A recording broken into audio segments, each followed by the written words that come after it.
Lecture सुनना तो वैसा ही है जैसे किसी को शहर का रास्ता बताने के बजाय उसके हाथ में एक धुंधला सा नक्शा थमा देना। ज्यादातर लोग खो जाएंगे। यह सुनने में तो क्रांतिकारी लगता है, लेकिन क्या हम शिक्षण को पूरी तरह से नकार सकते हैं?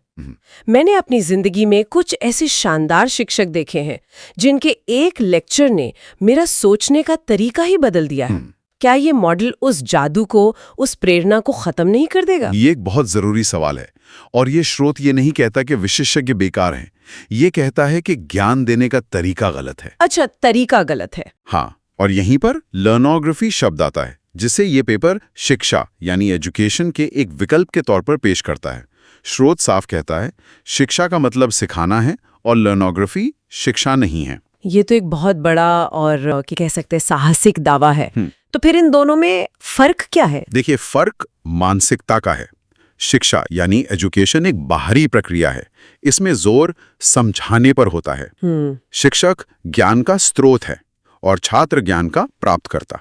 ठीक है। वहीं लर्नोग्राफी एक आंतरिक प्रक्रिया है, यहाँ जोर करने पर है, एग्जीक्यूशन पर। सीखने वाला खुद ज्ञान की संरचना बनाता है।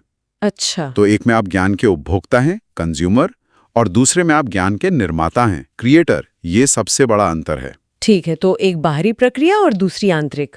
अब असली सवाल ये है कि ये जो आंतरिक प्रक्रिया है ये काम कैसे करती है? इस शोध पत्र में इसकी एक प्रक्रिया का जिक्र है। सोर्स पेज, फिर ब्रेन पेज और फिर जाइड पेज। जी। सच कहूं तो ये सुनने में किसी साइंस फिक्शन फिल्म के शब्द लगते हैं। हाँ, ये शब्द थोड़े डराने वाले लग सकते हैं, पर इनका कॉन्सेप्ट बहुत सरल है। तो चलिए इन भारी भरकम शब्दों को तोड़कर समझते हैं कि इनका असली मतलब क्या है। बिल्कुल, एक एक करके समझते हैं। पहला है सोर्स पेज। सोर्स पेज ये बस ज्ञान का कच्चा माल है। कच्चा माल? हाँ, जैसे एक किताब का चैप्टर, एक ऑनलाइन मॉड्यूल, कोई डायग्राम या कोई भी सीखने की सामग्री।